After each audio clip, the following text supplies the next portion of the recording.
what I compare combat sports to is if, say, I had 40 people in a seminar and I brought in this 8-foot slab of marble, beautiful Italian marble, and the best artistic chisel sets in the world.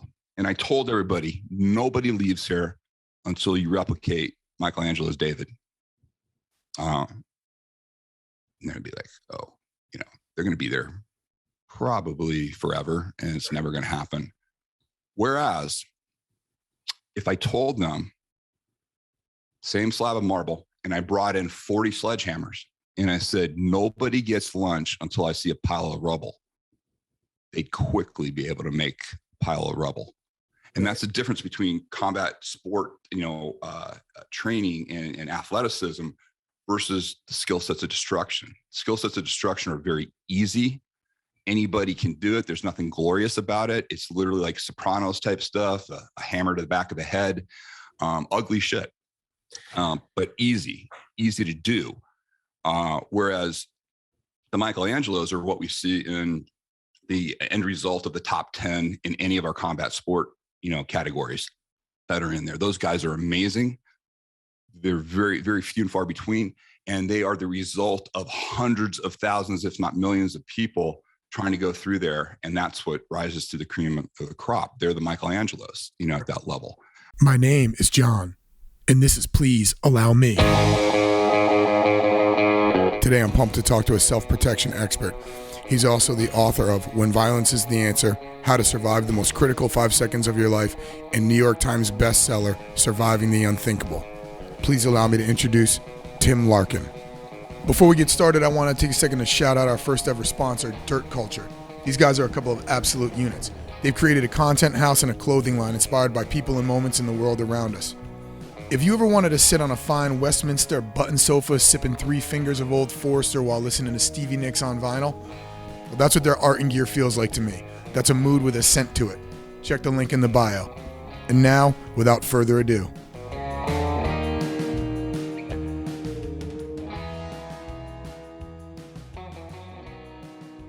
Hey, Tim, thanks for doing this for me, man. I appreciate you taking the time out to talk about violence and all things self-protection oriented today. Hey, I really appreciate the opportunity to always share the message with the new groups. So this is awesome. So my first question is, how did self-protection become your mission? I grew up a Navy kid. So I lived on Navy bases my whole life. And basically my surrogate fathers, when my dad was deployed, were the Marines. And so they always taught us, it's always some sort of form of martial arts, combat sport. There are coaches for everything. And I just kind of grew up in that culture, in various parts of the world and the US. And I think it was just inculcated in me early that was something. My grandfather was, he's from South Boston originally, taught us how to box at a very early age and was very adamant about the fact that, the protective aspects of it and, the great idea, the difference between sport and actually protecting yourself out in the street. That was put into me pretty young in a way that I thought was normal. But when I moved around the country, I realized not a lot of kids were brought up with that ethic that my grandfather, put in me at that stage. So it was always something I was interested in. I was multi-level black belt in multiple combat sports and martial arts prior to going in the military. And then when I discovered that it's hard for people to understand this because the SEALs are so popular now, but back in the late 70s, early 80s, it was unknown almost. Right. And I happened one of the last bases that my father was at was Coronado. And we were my Navy housing was literally right across the street from basic underwater demolition school. And so that's how I got involved into that. And then I had a seminal experience when I was there. I was the number one guy. I knew everything about training because when I was a younger kid, I hung out with all the SEALs and we knew how to, I knew everything about it. So I went to college, I told my dad to do that. I got a slot in there, to be an officer and go through training. But what's relevant to your folks is, at that point in my life, I was bigger, faster, stronger. I was unstoppable. I was the number one guy in my class, everything. And I did every hard evolution I'd already gone, I already had the slot to go to SEAL Team 4. And back then, if anybody watches like Narcos on Netflix and Narcos Mexico and stuff, it was all during the years that SEAL Team 4 was operating down there. It was pre-war, and it was really the only thing that was going on. So anyways, I was at that level. I went on a no big deal dive, and I blew my eardrums. I had bad eardrums anyways. I had bad ears anyways that I kind of hid from the Navy.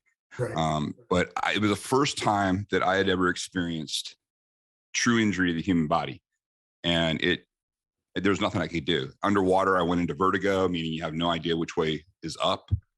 And probably it was the first time that I realized that, hey, I didn't really conceptualize this at the time. I said, but hey, here I am. And there was nothing I could have done. There's no way I could have strengthened myself to protect myself from this particular injury or anything like that. And that kind of got me on the path. And where I thought my career was absolutely over, I still stayed in the community, but in an intelligence capacity. It actually was exactly what happened, here. And originally, we taught these concepts of injury to the human body to military and law enforcement only. And back then I thought that was the only outlet for it. It was the only natural outlet.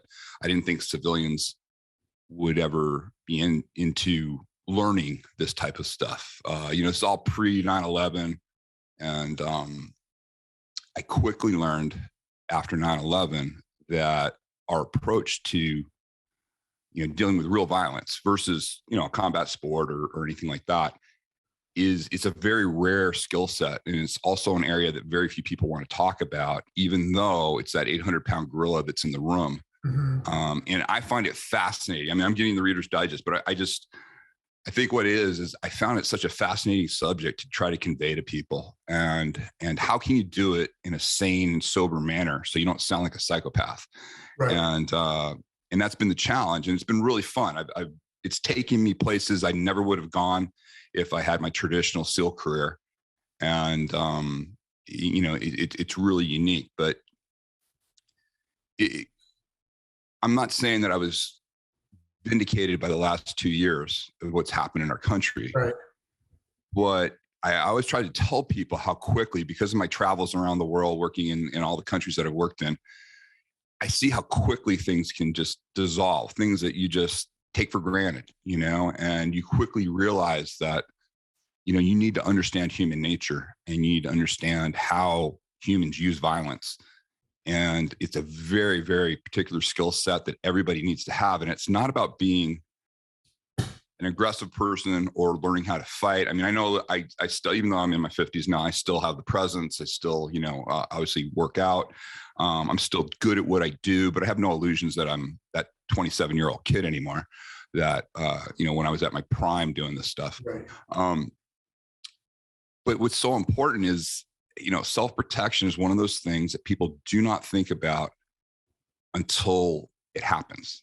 And Right. They don't realize how quickly I can think of very few things in life that can literally turn your life upside down in seconds.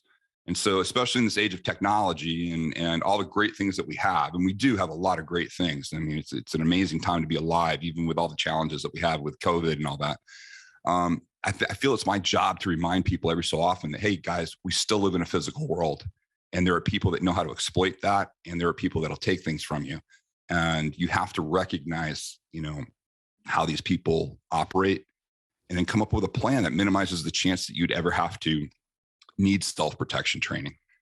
How did you build your skill set to teach civilians? Obviously there's going to be a physical component to it that you had to study and learn, but what types of literature were you reading things and watching people and studying groups that built your skill set? Yeah. Some of it was inherent. I think because I grew up, violence was just part of growing up for me. And I don't mean that in a criminal way. I mean, I was, the first gifts I remember my grandfather giving me when I was about 4 years old were Everlast boxing gloves. And he'd teach us down there. I mean, my mom had no idea what my grandfather was doing with myself and my cousins.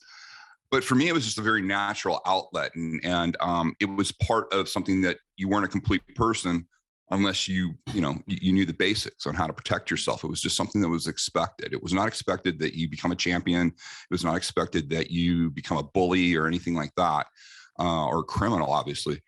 But there were so many things that were handled when I was growing up in a very, especially for males, in a very efficient manner by the judicious use of violence. And it was actually very good outlets for a lot of the young men. When regulated properly, it's there. So I took some of those skill sets and said, hey, this is how violence can ethically be used.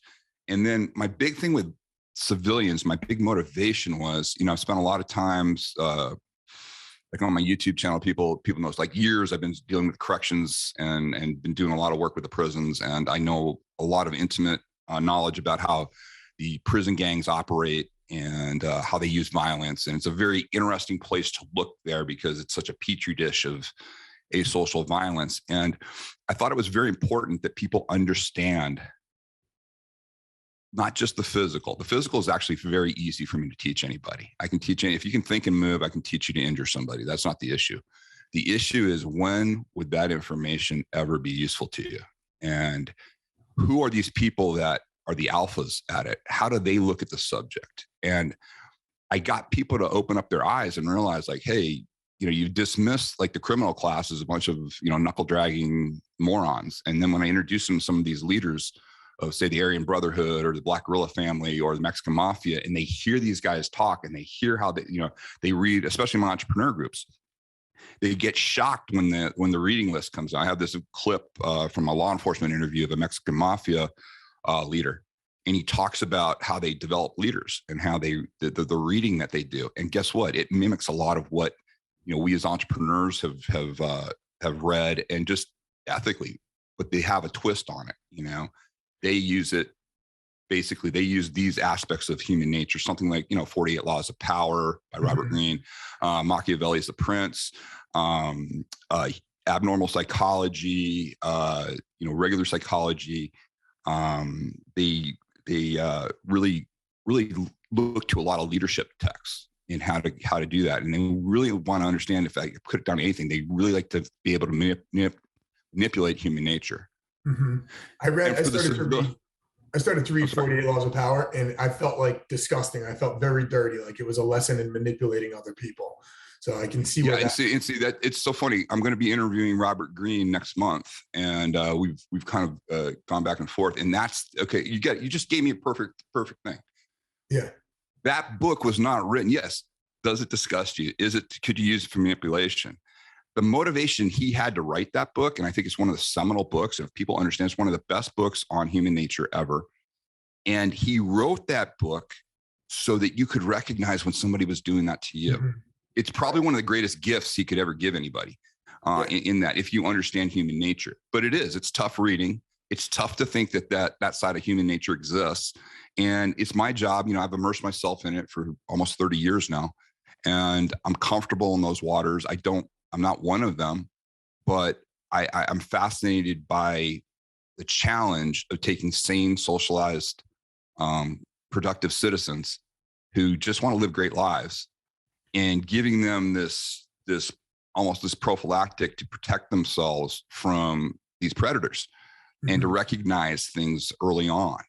And the way I do that is very different than most traditional people that go for self-defense training or anything like that. My approach is probably, it's jarring to a lot of people. In general, I teach jujitsu full time. I despise the term self-defense because I feel like that term puts you one step behind a perpetrator or an opponent right off the bat. So we're always talking about, when I try and teach people, it's more self-awareness and self-offense. And I think that the offensive side of it is the thing that people have a very hard time digesting. Part of it is because they feel like they're going to be a bad guy if they go first. But the other part of it is they're not sure when to go first, which leads me to a question. You talked a second ago about how when you were a kid growing up, there were very healthy ways for kids, especially young boys, to expeditiously handle things through the use of violence. Then you started talking about violence in a prison yard. At what point does that tool go from something beneficial for young kids to something that's used to maim and hurt and enforce criminal behavior in other groups. Yeah, the tools available to everybody. That's the issue. The scenario I usually give is, imagine a young mom. She's washing up the end of the night. She's in her kitchen. She's got her young son upstairs. Her husband's on a business trip. She hears something at the back door. Guy comes crashing through. He's been watching her for a couple of weeks, knows the husband's gone. Good time for him to come in and do his assault. She sits there, she greets him right at the door. She realizes, oh my God, this guy's bigger, faster, stronger. He jumps on her. He's on top of her at that point. She does try to fight back. She's not sure what to do. She reaches up, she scratches him in the eye, right along the eye area, and, makes him bleed. He gets so enraged that he looks at the butcher block. He pulls a knife out, stabs her in the neck. Her eyes go up, her life ends. It's over. Now, we as a society would say this guy needs to be prosecuted to the full extent of the law. If there's a death penalty in that municipality, he probably deserves it. At bare minimum, he should never see the light of day on our streets again. Look at the same scenario again. Same situation. Breaks in through the back door. He attacks her. He starts choking her, slams her up against the kitchen counter. She realizes he's bigger, faster, stronger. There's no way she can use her strength, but she looks back. She sees that butcher's block. She grabs the knife. She plunges it into the side of the neck. The eyes go up. His life ends. Now, we as a society would say she deserves the full protection of the law. She should be lauded for not only protecting herself, but her family, and that she should receive no repercussions other than thank you, for protecting yourself. People get caught up in the story. The most interesting part of those two scenarios is the knife to the side of the neck worked each time. Didn't care if it was the good guy or the bad guy. We're talking about violence. And to your point about self-defense is this pretty little term. The only reason I use it is because that's how people search for this stuff, right. And you're a slave to way, tech is a certain way, and you just got to deal with it.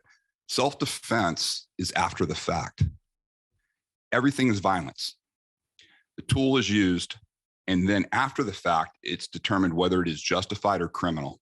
If it's justified, it'll be determined self-defense. If it's criminal, you're going to find yourself, in the legal system dealing with it. Those terms mean nothing to the actual thing. What everybody needs to understand is, it's that point of violence that very few people want to talk about. They want to talk about everything prior, everything after, and they try to scare the shit out of you both ways, rather than saying, hey, what about when I'm devoid of choice? What about when I'm facing imminent grievous bodily harm? What works? What do I do? The assumption that I make for all of my students, all my clients, is the threat you're going to face. You're going to be facing multiple attackers. Those attackers will be bigger, faster, and stronger, and those attackers will have weapons. And that, with that context, starting in there, you have to really choose where you put your efforts. And so I'm sorry to interrupt you. So where do you put your efforts? Is it going to be more mental or physical with people, especially who probably are unlikely to be the bigger, faster, stronger person in a scenario? Yeah, well, that's where injury to the human body is kind of the Rosetta Stone. And people misinterpret this. People think, I love when people sit there and say, you're going to teach this 120-pound woman, she could never do anything. Oh, really, asshole? I have two of them that have taken guys' eyes out and killed them. Why? Because they got in a ring with them and everybody knew what was going on? No, because this idiot didn't fear her, brought something, in that she could injure close to him, and she actually had the knowledge base to be able to do something with it. And then he did all the work, once he went in. And that's just it. I've seen many people think of violence. They think, and unfortunately, I'm in Vegas. I got a bunch of buddies in the UFC. I go all the time. I love it. I love combat sports. One of my friends has one of the best MMA gyms around where everybody comes. I see some of the top guys all the time. Nobody could be a bigger fan of combat sports than me. But the problem is the public thinks that's fighting. They think that's violence. And listen, it's hard. It's really good. It's amazing athletes, all of those things, but it's a controlled environment. Right. And therefore you have to work within the controls. There's no, if you look, like the last time I looked at the UFC rules, there were 31 rules. 27 outlawed direct injury to the human body. So that's your Rosetta Stone right there. Right. If you're looking at it. Now, what do I teach people to do? I say, hey, a predator is probably going to give you one chance. If you can think and move, he's going to bring something that's vulnerable of his close to you. And if you know how to put, your body weight through that 1 square inch of you with all your body weight behind it into that vulnerable area, that's your best chance for survival. Now, the reason I train that way, I train the most, I get people out there and they do all the physical training first. I take them through the human body. I show them how to crush the throats, how to do all these things. And, where the vulnerable parts of the human body is. I give all the video of it so they see that it's not my opinion. Here's this video, here's this video, here's this video. Same area goes in. Sports injury is probably your best data because that is humans colliding with humans and humans colliding with the planet. Those are forces you and I can replicate. We don't want to compete with somebody. I don't want to find out how good somebody is at what they do because they will show you. But there, at the time and time again, in a criminal setting, not in a competitive setting, in a criminal setting, there's a domination factor with these predators oftentimes. And if they have not come in and knocked you out and controlled you and got you unconscious or got you in a state where you're already injured and you can't do anything, okay, it's going to work out that way. Most of them don't do that though. The vast majority, they'll bring them in, they'll do something that allows, you to have one opportunity. And I teach people how to exploit that opportunity. Now, once you've done that to a sane, socialized human, you then say, wouldn't it be kind of nice if you never had to get to this point? Right. And then we look back at, because my real goal in training somebody is not to make them really good at, destroying the human body. I do have, that's more military and law enforcement type side. Those guys need that on a much higher level. With my civilians is once they see what it takes to survive a situation like that, it's much easier for me to do the real goal. And the real goal is behavioral change. Because so many people are taking so many unnecessary risks in their lives. And, I call it sleeping with your head in the railroad track, okay, yeah, it's 11:15 at night. I really don't want to get up in the morning and hit the ATM. I'm just going to go. I've done it before. No big deal. And, you got away with it before. That's the worst thing is when people get away with something that's potentially dangerous and they continue to do it. And then the train comes, that one time you got your head on the track and the train now came, nothing you can do about it at that point. My goal is to identify as many of those types of situations and get you to take your head off of the railroad track. That way you don't have to worry about the train. And so it's a very different goal than when I learned it, and all my combat sport training and all my competitive training was a very different goal. My goal is people to be able to live a life that minimizes the chance of violence ever coming into it. So what role does intuition play in avoiding violence? And why does it seem like human beings are the only creatures in the animal kingdom who routinely act in defiance of their intuition? You walk through the woods and you step on a branch and it breaks. You can see a baby deer run off in the distance. The intuition tells them something bad's about to happen. But we seem to walk right into it even when we sense that something is off. See, it's even more than that. In the woods, you'll see predators run away from you. People think that predators off, if they see a human, they're going to attack, a mountain lion or something like that. It's not the case. Oftentimes when you disturb them, they run off. Why? There's nothing they need. They don't need the confrontation, and that's kind of with my people. What I do is I try to really go in depth about, two areas. There's all the avoidable things. I put that under the category of antisocial aggression. That's the stuff that most of us, especially socialized humans, think they have to respond to. The aggressive guy at the bar that's the jerk that knocks into you, somebody that offends you in some way, shape, or form that won't matter to you 2 days from now. But you think you got to get into it at that point. Versus asocial violence. Asocial violence is devoid of communication.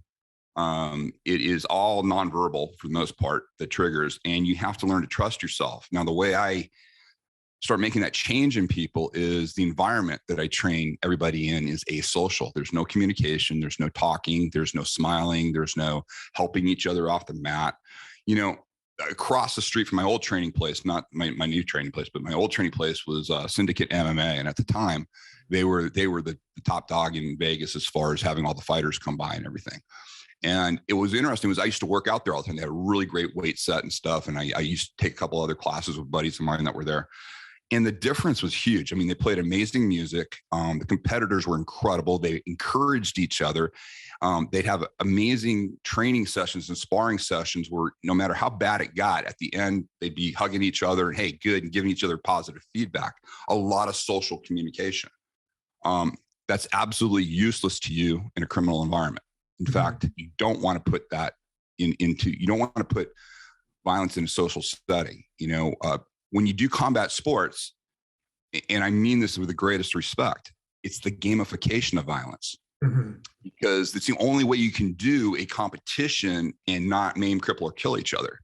If something happens in a combat sport match where somebody, say, snaps an ankle or something like that, that is not planned. That is an accident, and everybody feels terrible about it because they know what's going to happen to that fighter. He's going to have a long rehab period. You don't know if he's going to be the same after that, and that's not the goal. The goal is to better each other athletically and continue on with your career and see who the better practitioner is. In violence, it's the exact opposite. It's destruction. Destruction is a simple, stupid skill set. That's why prisoners are so good at it. That's why criminals are so good at it. It just takes intent to do harm. And, just simple tools, can be used to and take out. And I've seen unfortunately, some very accomplished combat sport practitioners fall prey to criminal activity that's just there. I think what got me thinking about that is I idolized boxers growing up.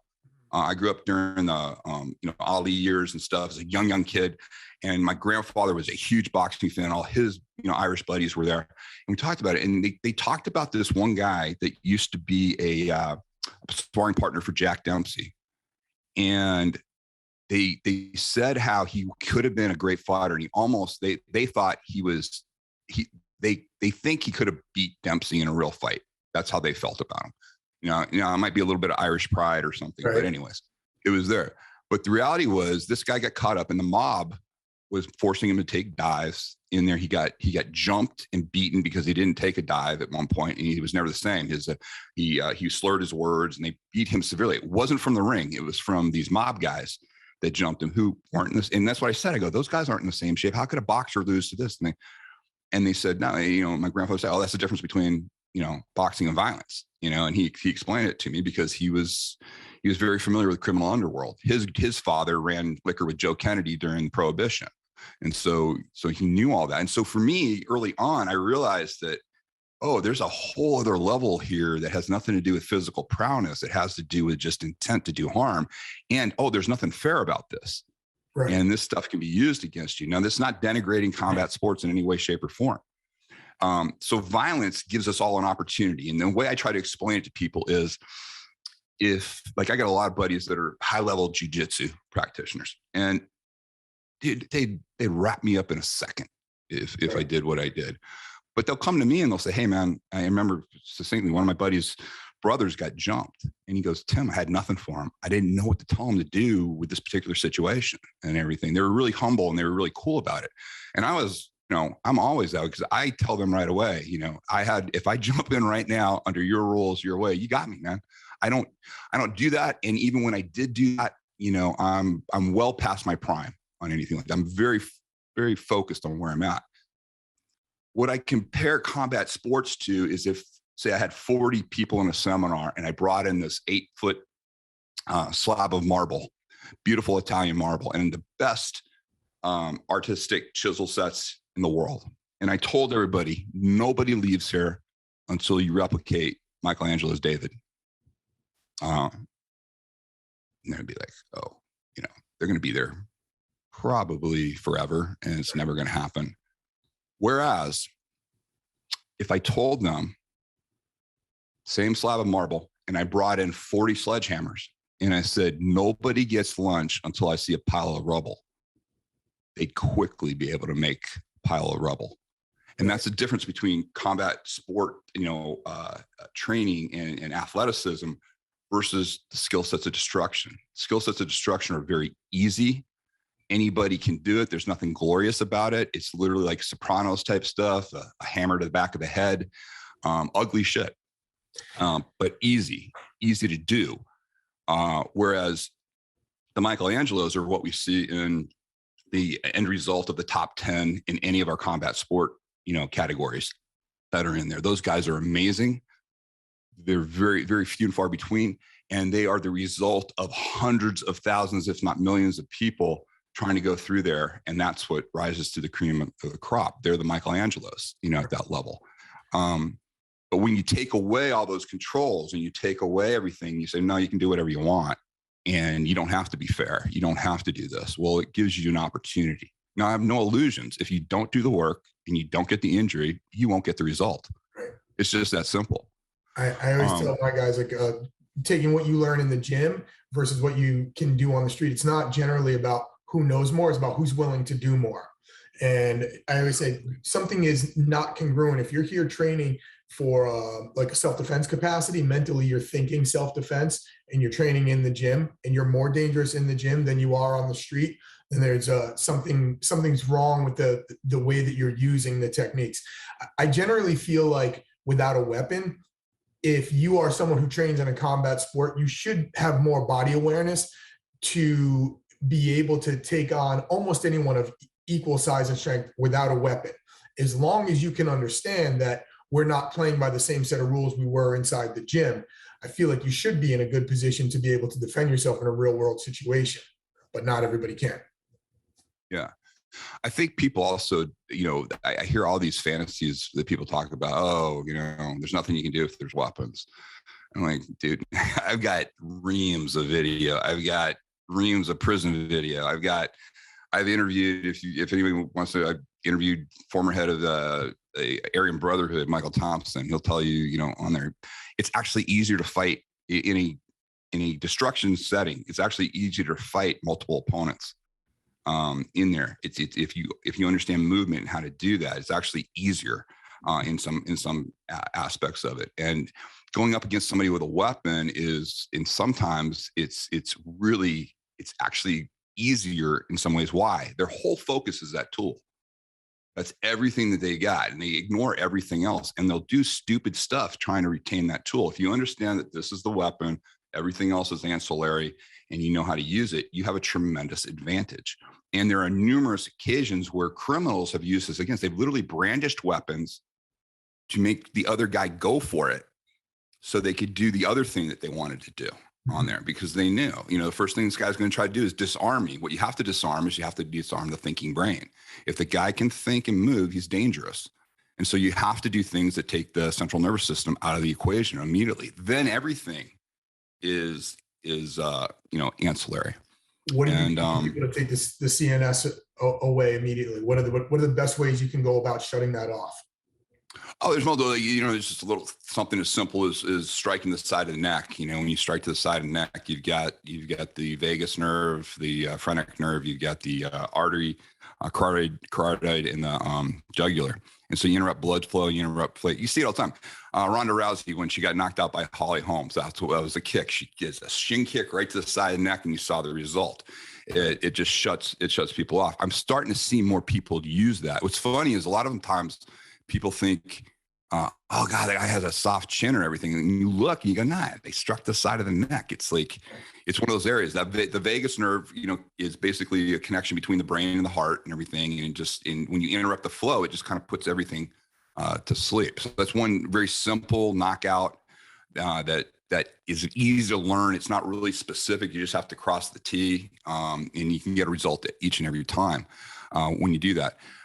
There's various other ways that you can shut down the CNS, but what's really more important is that you want to put enough trauma into the human body that the body goes into a somatic reflex. And what I mean by that, it's like, when you step on a sharp object, your foot immediately comes back up. You don't look at your foot and go, oh, I just stepped on a nail, I better pick my foot up. No, your body goes into this protective mode where it bypasses the brain and reacts out of the injury, trying to protect that part of the body. During that reaction time, the brain's disengaged. No matter what I want to do, no matter what my will is or anything like that, I'm going to react to that. And so that's what we teach people to do. We teach people to exploit the fact that, if I want to get to the CNS, maybe I'll start with the solar plexus. Maybe I'll start with whatever is available to me, and I'll put enough trauma into that where the person has to react to the trauma. And while they're reacting to that, I go to the next thing and I just stack my injuries until I get my non-functional result. And when you're training people to do this, like how many reps does it take?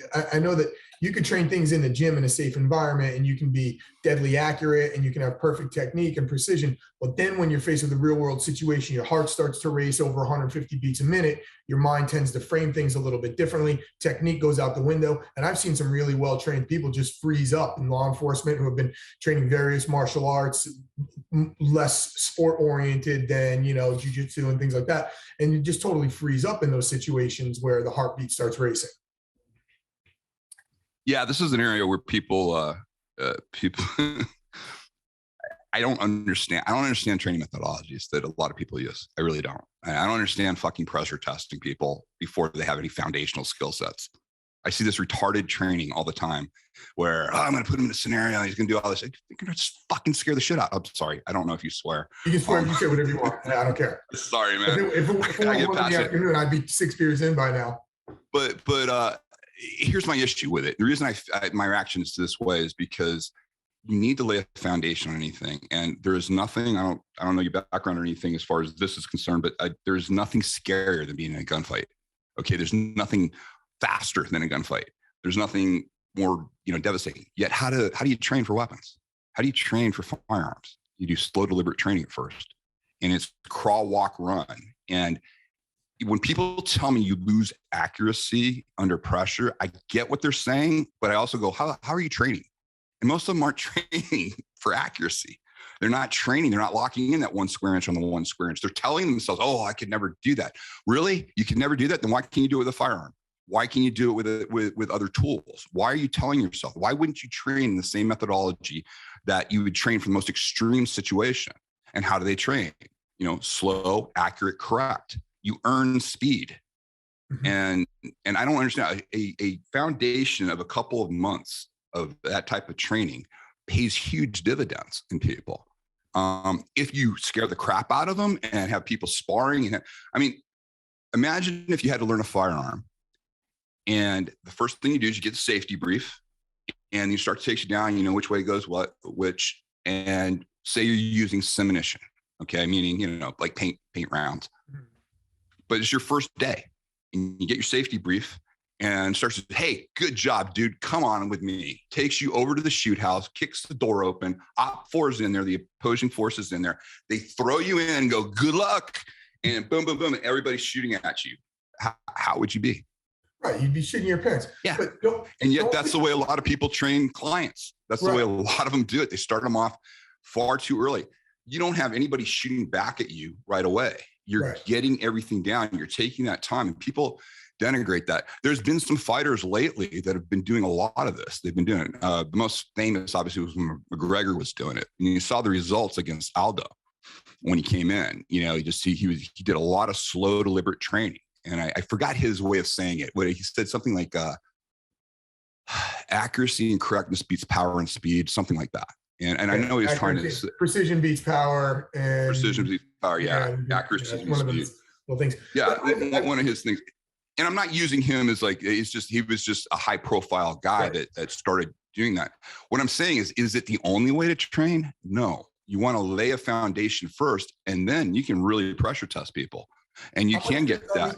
How much of it is on the individual? Because I've read studies that show law enforcement officers and soldiers, they'll find people dead after a gunfight and the tendon on their index finger is torn because they were squeezing the trigger so hard, but in the heat of the moment, they forgot to take the safety off their weapon. And so that's just one tiny little thing that gets missed when you go from a training environment to a real world environment. How much of it is on the person? Oh, it's absolutely 100. Listen, I have no illusions. I've been doing this stuff for 30 years. I've done it in 52 countries. I've trained every elite unit you can think of and a lot that you don't even know about. And why do I say that? Okay, that's my bonus. I've really done that. I'm not one of these guys that, you did this. No, I freaking did it. I've done that. I've worked with the best of the best. In my personal circle, I have had 2, no family members, 2 friends take it beyond an initial course and learn. Okay. I realize there's very few people that are comfortable training with the subject of violence. I'm sure you see it oftentimes. A lot of times, I know my buddies in their gyms and stuff, but a lot of them, first time first time a client gets choked out, first time a guy gets hit in the face, that's it. They're gone. It's just not for them. So I can only reach the people that are open to the subject. And unfortunately, in my business, people seek me after the fact. I would say 70% of my clientele have had a violent experience that they survived in some way, shape, or form. Lots of scars. I've trained, women and men. Women get a lot of and it's horrible with the violence that women have had to do. But there's a lot of men out there that have had horrible violence happen to them, and they come. And what's interesting about those clients is they get it right away. Right. They don't have illusions. They don't have any questions. They understand how quickly it can turn over. And they can also understand how their social skills were used against them, and that it was knowledge they didn't have. They didn't know how to pick up on it. And the slow direct accuracy stuff. What's interesting is this is throughout the whole thing. When I studied the prison gangs, what was really interesting was anatomy was a huge thing, studying anatomy and their training methodology. I remember one day I went, I was one of my good buddies at corrections. He goes, "Hey, come over here. I want you to show this video. I want to get your opinion on this." Okay. So I go over. It's 2 guys from Black Gorilla family, and they're training with each other, but they're holding their fists like this. So it's like they have something in their hand. So I'm thinking maybe a shank or whatever, but the angles were very different. They were not like your traditional where you'd go right into the body, and it was weird. It looked strange. But they were very deliberate, and they were going very slow and just really getting in there. And so he goes, what do you think they're doing? I go, well, they're obviously training. I go, what is this? Some martial art, jailhouse martial art or something like that? And he goes, no. Like 50 blocks. Jailhouse rock or something. And he starts laughing. He goes, no. He goes, yesterday there was a fight in the yard. And no. He goes, yeah. Called out the team. The CERT team, their SWAT team. And he goes, they staged the fight. I go, who? He goes, we're pretty sure it was Black Gorilla family staged the fight out there. And he goes, look at the video. So he shows me the video. Yeah, 2 guys getting into it, and then a whole bunch of guys on there. And then, the whole group, like everybody out in the yard, drops to the ground. And then I'm focused in on what's going on, how the guys are breaking it up and everything like that. And he goes, okay, you see that? Yeah. He goes, okay, this time, ignore the fight. Ignore everything. He goes, I want you to watch everybody that's on the ground around. And sure enough, everybody on the ground was intently, when they were intently looking at the team. And I go, wow, they're really focused on the guys. He goes, yeah. You know why? And I go, why? He goes, all that's our new armor. It's the first time our new armor is deployed. He goes, they were looking for all the faults in it, all the gaps. That sequence that you're seeing these guys do, that's all the weak parts of our armor where we came in. He goes, they're already preparing for us. And that's the level. That's why I don't get into this and again, I love combat sports, but I don't get into this. Who does this? Everybody has to train this. Everybody has to train that. It's like, dude, talk to people that actually do this stuff. And I'm not talking about people that are training, including me. Talk to the freaking pillar. I know guys that are amazing knife practitioners, and I love them. They're great dudes. I wouldn't bet on them. I know who I'd bet on. If I had to bet between them and a hitter for one of the Mexican mafia or one of those guys, and I saw some guys that are just horrendous individuals, but amazing at what they do, that's who I bet on, because I know one guy knows how to kill. Mm-hmm. And it's a very different thing. And you don't have to be good. You don't have to be some athletic phenom. It's like you said, you just have to have intent. And intent is a really scary thing. And I think that's the biggest thing that civilians that I expose them to, not thinking that they'll develop intent. There are some that do. There are some that could come in and they take to it right away, and they're really good. And I've had some amazing practitioners, and also in the military and law enforcement world, I had some guys that were just amazing that took to this and loved it. But what is interesting is when people see that and they understand the intent, now they do listen to all the trite phrases that you say, like, don't go to the ATM after, 8:30. Don't take the extra 15 minutes to go around, so you don't take that sketchy, shortcut and all that other stuff. People just start making sure, because they don't want to flip that coin. They don't want to have to ever use the subject, because I guess the difference between violence, if I had to really give the analogy, is the analogy I give in most of my seminars. I'll tell the class, because most people can't relate the difference. They're still thinking fighting. They're still thinking, I kicked this guy's ass at the bar who was a jerk. And anytime anybody tells me about a fight they won or did anything like that, I know they chose to use violence and they got away with it. That's basically what happened. And they're proud of themselves because it worked out okay. And then usually what I'll do is I'll show those guys 4 videos in a row of 2 guys getting into it. One guy hits the other guy, bounces his head off the concrete, and he's dead. Now the other guy's, manslaughter. I go, dude, you got lucky, because it could have easily gone this way, or that could have been you. So I ignore all that stuff. When you talk about sorry to interrupt, when you talk about the social aggression and asocial violence, it seems to me like there's a scale. Sometimes social aggression can lead to asocial violence. And when you're one of those people that is involved in a socially aggressive situation, and you find, okay, I can't exit the situation, I can't talk my way out of this situation, how do I know when it's going to devolve into asocial violence? And I think that's the hardest thing to teach people, is when do I go on the offense? Because this is taking a turn for the worse, and I don't want to be on the receiving end of the asocial violence. Yeah, I think the best way I try to get that across to people is, normally what they'll do is they'll talk about when they say, I was socially aggressive, and I didn't have a choice, and I got to the point to where I go, okay, tell me the whole fucking story. Mm-hmm. When did you go in? Oh, I went to the bar at 8:00. Okay. What did you notice? Well, yeah, it was great. It was great till about, 9:30. I noticed that, the crowd got a little more aggressive, and so, oh, really? Okay. Yeah. So you stayed. Yeah. Yeah. Then 11:30. Yeah. Oh, now all the guys are really there. And guess what? The testosterone and estrogen level changed in the bar. All of a sudden, not so many women in the bar anymore. Lots of drunk guys in the bar, aggressive guys. And then you had this situation that you just couldn't get out of because it got socially aggressive. No, right. Idiot. Socially aware, you get the hell out. It's just a maturity level where you have to sit there. I have friends that I was talking to one of my good friends, Tom Kyer from SIAC Tactical. He trains everybody. Tom's just a legend. He's an amazing guy, and he's the real deal. And Tom's funny. He says, I don't go out to bars.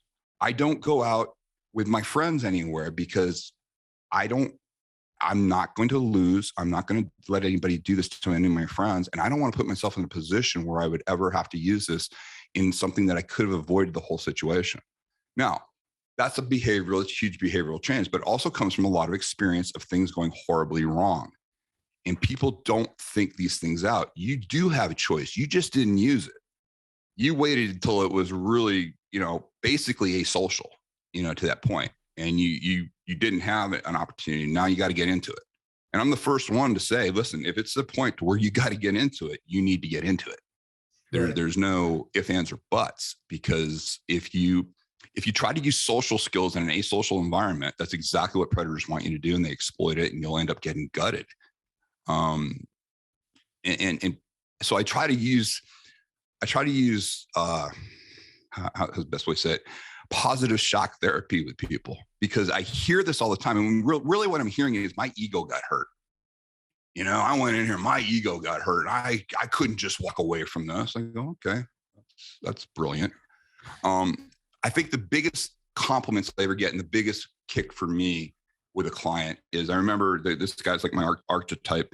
I was training in Phoenix, and a guy came in from Texas, and he was truly a Texas oil guy. Big family, huge ranch, very, very wealthy. But he's probably about 6'5", probably about 285, former A&M, lineman. And he loved to go to honky tonks and just get in fights. Just loved it. It was one of those things, like rite of passage. I get it. A lot of guys in Texas when I grew up, used to be more like that, less like that now, just because of, the way the world is. But he came to me the second day, and right before we started class, and he said, "Hey, I just want to thank you." And I go, "Why?" I go, what happened? He goes, "Well, I called my wife this morning, and he said, I told her, you're not going to have to worry about me anymore, because I've realized today just how lucky I am that I didn't inadvertently kill somebody, doing what I was doing. And thank God I never ran into anybody that really knew how to use violence." Right. And he said, "And you can't pick them out. You don't know who's who." And it completely changed this guy, and his wife. I've known the family for quite some time. The wife told me, she said, "I'm so happy because he's just a different guy now. He's not weak or anything like that. He just recognizes risk. He recognizes what he has to possibly lose. And so he changes behavior."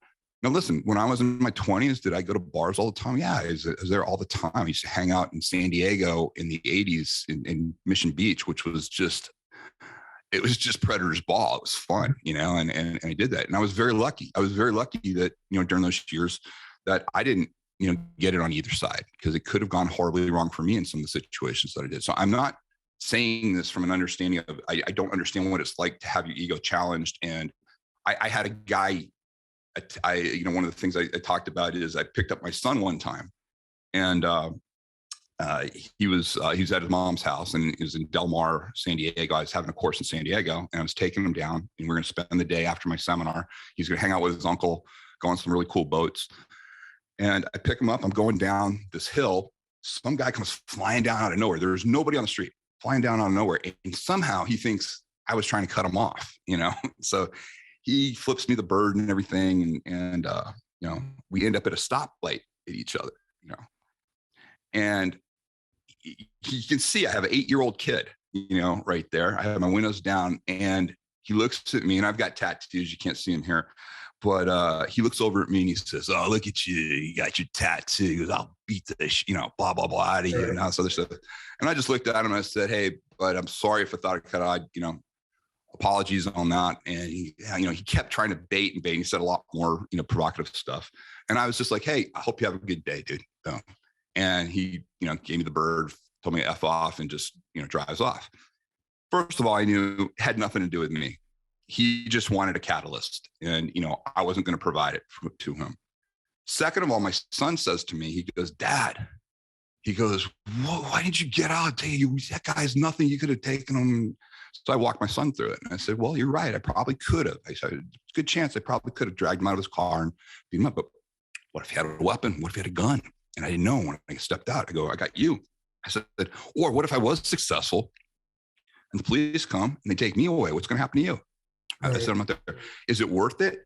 And my little son at the time, this is a kicker to the story, he goes, "But you're this guy." And he held up the Black Belt magazine of that month, and I was on the cover. And, for him, he just thought, so it was a real education. And so I opened my seminar with that story, right, saying, I get it. I had to control every urge in my body not to just, get out of there, rip this guy out of the car and beat the living shit out of him, especially doing that in front of my son. But I also was at that point to know, okay, this could have gone really wrong. And it caused that behavioral change. I mean, I guess my behavioral change happened right around 27. I was in the military. I was working in South America at the time. I came back from a South American operation. I was hanging out with my buddies, driving a Jeep CJ7. I'm in traffic in Mission Boulevard area, which is really at 5:00. It's just crazy. And literally it's inching. So I get ahead of this one guy. He somehow thinks I cut him off. I don't know how you cut somebody off in inching traffic, but we're there. And we can see my two other friends from the military. We're looking back there and we're laughing because this guy is just fuming. You can see the steam coming out of his ears and he's just really mad. And so me being, a jerk, and plus thinking, back in San Diego, everything's great. I catch his eye in the mirror and I blow him some kisses and rage him even more. So for the next 10 minutes, he works his way around so he can get in front of me. And he does. He gets in front of me. And all of a sudden, boom, just stops. And, it's kind of still inching traffic. Stops, opens his door up, and comes out. And I'm like, oh yeah. And I get out, I get out of the thing. I walk right into it. My buddy yells gun. Right then and there, it hit me. First of all, I'm in this fatal funnel. There's no place for me to go. If this guy really does have a gun, I just got to charge him because it's the only chance of survival at this point, because he has me dead to rights. I look back at the guy and I realized that's not a gun. Back then, they had these things. They're not as popular anymore, but they were a steering column thing called the club. Yep. So he had that. That's what he grabbed. He grabbed that. And he's coming at me. And so I look back. I tell my buddy, tell him some choice words for scaring the crap out of me. I look at this. I'm like, oh, this is easy. And I charge the guy, and he comes in. Sure enough, he tries to swing. I get inside, hit him in the side of the neck. I have his hand, slam him right in the back of his car. I raise my fist up. I'm just about to pound him. And to this day, now being a dad, a little girl is in the back of the car, pressed up against the windshield. Please don't hurt daddy. That's a tough one. Dude, that was it for me. I couldn't believe this guy did that with his kid in the car. Yeah. I had no idea the kid was in the car. I was mad at myself because I instigated it. I made it worse. And I was damn lucky. I was just playing Russian roulette with violence. And, it just wasn't worth it. And that helped me years later when I had my son and I had that incident. It was easy. But I feel that was my one pass. Mm-hmm. I feel that was my thing. So for me, that was my seminal moment on, okay, let's get real with the subject. Right. This is not ego-based. This is not, you're taking tremendous risks. Life-changing things can happen to you if you choose to use this when it's not warranted. And to me, I'm just passionate about sharing that with people. I just want them to think about the subject. Most people don't even want to, I'm sure they don't even want to think about the subject. No, they don't. What do you think about combat sports instructors who run self-defense classes and courses? Certainly, there's probably some of them that are qualified, but I think that there's an obligation inherent among a lot of instructors to understand you're not qualified to teach any sort of self-defense. Just because you're good at teaching sport jiu-jitsu doesn't mean that you should be teaching self-defense. And I think that they trade on the fact that their students see them as an expert in one domain, which is sport jiu-jitsu, and then they must be an expert on this other domain. I hear stories all the time of jiu-jitsu instructors talking about back in their bouncing days when they would take bar stools and smash them and use the legs to fend off knife-wielding attackers like they were Steven Seagal and above the law, or choking out multiple attackers in a melee in a bar. It's very difficult to put two people to sleep in a melee when you're getting bottled in the back of the head. But people who enter into combat sports academies and schools don't have any idea that this person who's an expert in teaching sport jiu-jitsu might be trading on that expertise and the authority status in one domain and selling a false bill of goods in another domain. And I think it's irresponsible. Yeah. So this is the big quandary in the world right now. MMA and BJJ are amazing. Got tons of friends. I was there when the Gracies first came to the teams, the SEAL teams, and it was really interesting to see how it took over. Here's my take on it.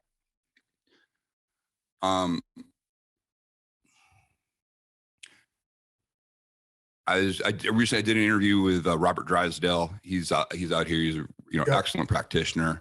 Talked with Hicks and Gracie about this. They both bemoan the fact that BJJ has law, much like boxing. Jack Dempsey wrote about that in Championship Fighting in the 60s.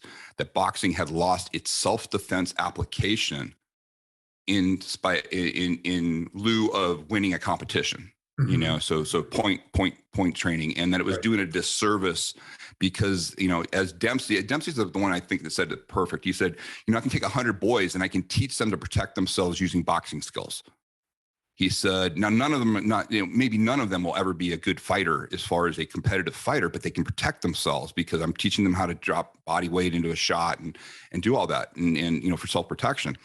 He said, but if I train 100 guys, in this point, in the point fighting stuff, they're not going to be able to protect themselves with this effectively, right? Because they're not doing real damage to the human body. And the same thing with a lot of, street jiu-jitsu and the way they used to do it. Now, I think the issue with, I'm going to say this with jiu-jitsu, not so much MMA, a little bit with MMA, but jiu-jitsu has such an amazing culture. I mean, I've seen guys that literally, they didn't even like working out or anything. They joined jiu-jitsu and it's their world, and they love it. And it's great. And it's an amazing, and listen, I'm jealous of that. I wish I told you hardly any of my, friends or family have ever done my stuff because it's uncomfortable stuff. I teach very uncomfortable stuff, because it sucks when you sit there and say, yeah, that little 120-pound girl, she gets that, forearm slammed into your throat. Guess what, dude? You're going to gag and go down just like everybody else. That's a hard thing for a lot of people to replicate. Whereas, you're used to, you come into jiu-jitsu and then whoever the lead guy is, he goes around, beats everybody and, does the whole thing, shows his skill set, very, very convincingly. And it is convincing. But I think sometimes it's a false illusion that that's what you want to do in the street. And what's interesting is when you talk to guys, talking bouncing, I interviewed Jeff Thompson, and Jeff Thompson is just a legend in the UK. He's completely changed, but he ran in Coventry, probably the most violent. And it's hard for people that haven't been to the UK. I spent a lot of time over there. Bars and pubs there, and the fighting over there is just brutal. And especially back then, it was just, hands on. These guys talk about the fact he loved to grapple and everything. He said, but yeah, not in a street environment, not in a pub environment, because that's where everybody gets killed. When you go to the ground, people get stomped to death, kicked to death. And the problem, the biggest problem I see with combat sport practitioners, and it's easy to resolve because they end up being great once they get it, but they live in this environment of the duel, where they only have to focus on one-on-one. And that can be really detrimental in a real world environment. Right. Because like you said, you won't see the two buddies behind because you didn't even know they existed. And you don't train to make sure that you're aware of your surroundings while you're handling your situation. You don't assume multiple attackers, first of all. Right. And yes, you may like when we did this years ago with FBI HRT, they were really into jiu-jitsu. And I saw one guy, my instructor and I, looked at this one guy. We knew this guy had to be the best. He was just the way he's built and everything. We're like, okay, that's him. So we put him down and we said, okay. And we just took one guy. We took three guys. We took one guy and we just told the guy there, yeah, just take him out. Take him out. We take him out. We sent the one guy down. Okay. This guy, I got to say, back then, now it's not that big a deal, but back then, this is the first time I saw a guy. This guy probably was about 230. And he jumped up and did a flying armbar on this kid and dropped his ass to the ground. It was one of the most perfect ones I've ever seen in my life. And he had him. The only problem was by then, the other two guys were kicking him in the head and they had already taken his weapon off of his gear. That is a classic gangbanger sacrificial lamb. That's like an easy street move. When they see a guy who they think is a good fighter, they go tie him up and the other two guys come out of nowhere. It's just a basic, street violence. And, we just told guys, hey, it doesn't mean jiu-jitsu's bad. It doesn't mean it's there. You just have to be aware. Like a lot of times I show a guy, hey, instead of a submission on this, drop your body weight a little bit more. Now you snap the joint. Good work. Now nothing's available to him below the joint on that one. In violence, that's what you want to do. You want to injure. You don't want to submit necessarily. I think people who learn jiu-jitsu, they learn it in the dynamic of we're both playing by this same set of rules. And when you're on the street, the other guy's not playing by the same set of rules. And I always tell people, if there's a referee present, you're not in a real fight. The referee his sole function is to make sure a real fight doesn't happen by enforcing the rules of that sport that you're taking part in. And John, what's weird about that is you say that and people think you're putting down jiu-jitsu, like people are less than. I make my money teaching jiu-jitsu. Yeah, I get the greatest respect for my combat sport people. It's not supposed to have injury in there. It's not supposed to do any of that. It's not designed for that. And it can't be useful in real violence. Absolutely it can be really, really useful in violence. It's just, you have to develop that type of intent, and you And yes, and the danger is you end up doing what you train. You fall to your level of training, and if that's what you have, you better hope that you get on them quick and you show them how good you are, and you take them out quick. No problem if you do. We had a guy. This is circus years ago here in Vegas. A jiu-jitsu practitioner got jumped. Two guys. One guy comes at him with a knife and takes that guy out. Boom, just goes in, able to sweep him and knock him on the ground. Guy bounces his head off the concrete. He's done. Second guy comes in, again, knife. Comes in, gets the knife right here, goes down, does the arm bar on him, has him completely down. What does the guy on the ground do? The guy, he's on the bottom with that knife in his hand. What does he do? Taps out. What does this guy do? Stabs him. He lets go. Let's go the knife. Let's go. The knife gets stabbed twice. Survived, no problem.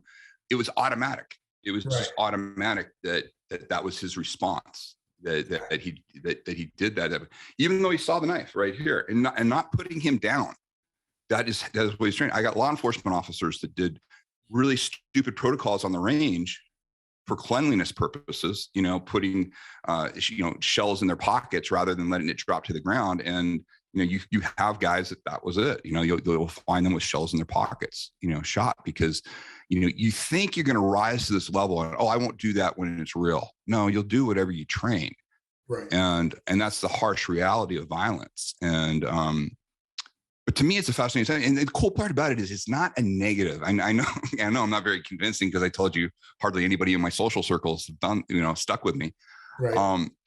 But what I'm telling you is the people that get it, they live such great lives. Like the most dangerous people I know, like in the special operations community, and even ex-felons that I know that are actually reformed, good dudes, highly, highly competent in violence, understand there.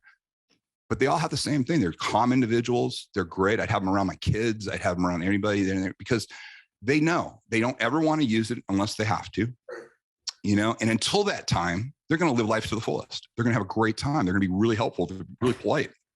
You don't become a jerk. You become like very few people, people know me, from this, but when I'm out and about, people don't know what I do. Right. And I like to be the lovable meathead. If somebody sits there and, they realize, okay, he's not aggressive or anything. If I can get them to the point to where they start trying to give me shit, I know I have them. Right. Because now their defenses are totally, they have no idea. And if I ever need my skill set, I can use it, but I could just play, the gym rat, ex meathead, just, to me, that's great. It's a great defense for me is, just a way to keep it, real, because you don't want to be that person that goes around looking for it, or you'll find it. Because you will find it. You'll find it. Yeah. And you don't want to find out how good people are at what they do. No. Do you think there's room for us as a society, whether it's in primary education or some other form, to teach kids about violence so that before they get to the point where you were stuck in traffic in San Diego and the guy was coming at you with the club and you had your moment of realization, you think there's room for us to be teaching kids about violence as a self-preservation technique, its pros and its cons, the same way we do in public education with, probably our other most powerful self-preservation technique, which is sex. We educate kids on the pros, the cons, the goods and the bads, so that it's not used as a negative weapon later in life, hopefully. What do you think about that? It's the same. It's been that's why I wrote the books I've written and put everything out, because it's a subject that is so stigmatized. They think there's no good information. They think I deliberately used the word violence in my book when I said, when violence is the answer, to be not just provocative, but to also be honest, because we're talking about violence. We're not talking about fighting. Fighting is an imprecise word. You can fight with your girlfriend. You can fight with your buddy. You can fight. It's just not, when you say violence, everybody gets it. They understand what you're talking about. So first off, you use that term. If it is my contention that if we had this at the school level where people will learn, I grew up, I went to a Irish Catholic all boys school and, high school. We had problems with each other. Hey, you went in, they threw you in the ring, and you had an outlet. You had a healthy outlet for this type of violence, and you were taught what's what. I saw something the other day here in Vegas that really gave me hope. Because I don't think, to answer your question quickly, I don't think the powers that be, I think they're too scared to broach the subject. I think they're going to they don't understand it. They don't want to understand it. And they think somehow if they don't talk about it or make it available, then, everything will be great. Yeah. To the point to where here's the worst thing that's going on. I'm sure it's probably going on in your neck of the woods too. Right now, in the old days, if I got in a fight with a kid at school, they'd actually find out what went on. They would sit there. What do they do now? They kick both kids out. Both kids are gone right off the bat. Yeah. So the bully, and then a good kid who got, who fought back gets it. So what's that teaching kids? Oh, nothing. I can't. We have a nation. My wife's a deputy chief out here in Vegas, and she runs like counterterrorism, SWAT, she does all that stuff. And when she was at the academy, when I first met her as an instructor, they were having this horrible problem. The problem was they had a generation of kids that literally had never put their hands on each other. Yeah. And they were taught not to. They were taught, oh, it's the worst thing you could do. So what's my positive story? My positive story is here I am. I do weight vest walks out here in Vegas, and I go through this one park area, and I see a gang of kids, like just a gang of kids, like big circle of kids. I see, hey, there's two kids in there fighting, but they had boxing gloves on. And I looked again and go, shit, they got corner men. They each had their own corner guys, in there. And as I'm walking around, I go, they're doing rounds, and I'm like, okay. So I go past the first time. They look at me kind of sheepishly going, oh man, because not too many people were there. They're obviously high school kids. And I walked around the first time. I didn't say anything to them. Second time, I couldn't help myself. I walked up and they were like, oh shit, because they probably thought it was a cop or something. Mm-hmm. And I went up to them. I go, guys, what's going on? And they go, what? I go, I think this is great what you're doing here. Obviously, you're having some sort of a competition. He goes, but what is this? And he goes, that kid has a problem with this guy because this guy said something about his mother. And we decided the best way to handle this was we'll just all come here. We'll do it. Here's the rules. Here's what we're going to do. And we're going to hash it out. And they kind of looked at me and I go, wow, that's outstanding. I go, guys, it's so refreshing to see men being men. and I looked at it, and I don't mean that in a macho way. And I pointed to both the two kids and I go, and you two knuckleheads, I said, you're probably going to end up being best friends after this. 100%. And we don't have those outlets, John. We don't, people don't understand young men. They don't understand what young men need, I say all the time, two of my very best friends, the first day I met each one of them at different points in my life, we got into a little scuffle, and, lifelong friends to this day. You're talking about 35 years. And I think that when you don't give kids that opportunity to work through issues that they have there, they're not able to form certain social bonds at a young age. And you're denying them the opportunity of having that friend that, hey, we met, we didn't get along. We found a productive way to handle things. And 35 years later, we're still great friends. And what we're seeing too is because we don't have those outlets like that you and I had, you see what happens: suppression, overreaction. Mm-hmm. And then you have school shootings, you have all this other stuff. You have, and listen, I'm not saying that this would be a simple fix to all of that kind of stuff. What I am saying is it would be a very healthy outlet, and males especially need that, because if not, it's going to find it somewhere else. They're going to go somewhere else for it. Yep. And there'll be an outlet that won't be as healthy that they'll do. It's just that nature. But yeah, it's a great question, and it's really interesting. Very few people have asked me that, and I agree with you. It would be. I think we'd be a much better society. It's really what I try to tell people all the time.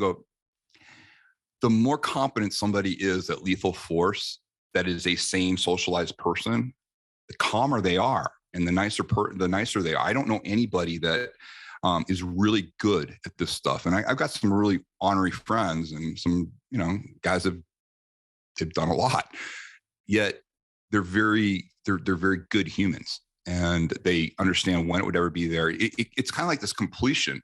They don't have an irrational fear. They don't overreact to things. If somebody's aggressive towards them or anything, they'll diffuse it.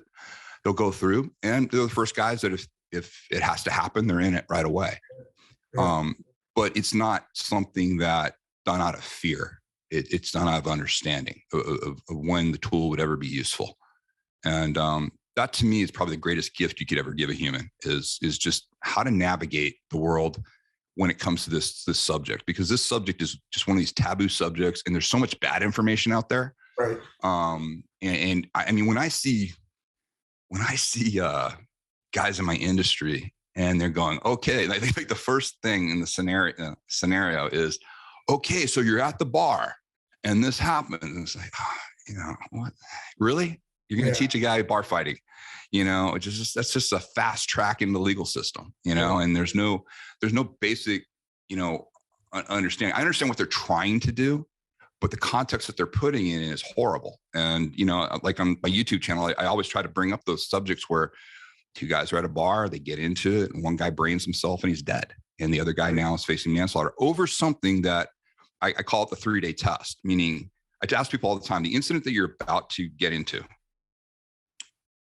if it ends up 3 days later that you're sitting in a jail cell facing manslaughter, or you're 6 feet under, would you tell yourself, yep, I had no choice, I had to do it? Right. Does it pass that 3-day test? And very few things do, but you can't think about that in the moment. You have to think about that now after you're doing. You have to do it in a calm environment. You have to really allow your brain to go, hey, I don't want to go there. Right. And you can absolutely train yourself. What's interesting is we'd be a much more polite society. We wouldn't have half the stuff that's going on right now. People are very emboldened right now, obviously, because of social media and everything. So you just do things they would never do in person, Yeah. Can't get punched over the internet. Tim, this was great, man. I appreciate your time. I'm going to let you run here, but this was a really informative conversation. I appreciate it. Hey, thank you for reaching out. I always want guys, especially, you teaching jiu-jitsu and all the work that you do, and the fact that you would talk to another instructor and allow them to talk to your audience. I really appreciate it, because there's not a lot of people that do that. So thanks. Anytime. Thanks, my man. All right, brother. You got it.